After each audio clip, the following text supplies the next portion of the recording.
வணக்கம். Red news செய்திகளுக்காக நான் சுனிதா ராமச்சந்திரன். சோழவரம் தெற்கு ஒன்றிய திமுக சார்பில் பாக ஒருங்கிணைப்பாளர்கள் மற்றும் பாக முகவர்கள் ஆலோசனை கூட்டம் நடைபெற்றது.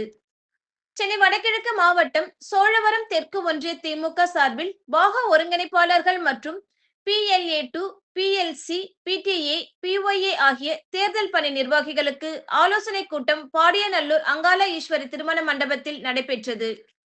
சோழவரம் தெற்கு ஒன்றிய கழக செயலாளர் மீ.வே. கருணாகரன் தலைமையில் நடைபெற்ற இக்கூட்டத்தில் சென்னை வடகிழக்கு மாவட்ட கழக செயலாளர் மாதவரம் சுதர்சனம் MLA கலந்து கொண்டு வருகின்ற 2026 சட்டமன்ற தேர்தலில் மீண்டும் திமுக ஆட்சி மலர ஓட்டு சாவடியில் பாக முகவர்கள் கவனமுடன் பணியாற்ற வேண்டும் என்றும் தேர்தல் பணியை இப்போதிலிருந்தே துவங்க வேண்டும் என்றும் கட்சியினருக்கு பல்வேறு ஆலோசனைகளை வழங்கினார்.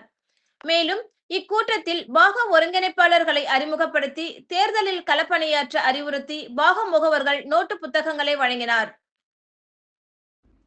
இதில் சோழவரம் ஒன்றிய நிர்வாகிகள் காசிம் முகமது, KM துரைவேல், ஸ்ரீனிவாசன், வீரம்மாள், அரசு, விஜயன், சேகர், பொன் கோதண்டன் மற்றும் அனைத்து அணிகளின் அமைப்பாளர்கள், துணை அமைப்பாளர்கள், கழக முன்னோடிகள், பாக முகவர்கள் ஏராளமானோர் கலந்து கொண்டனர்.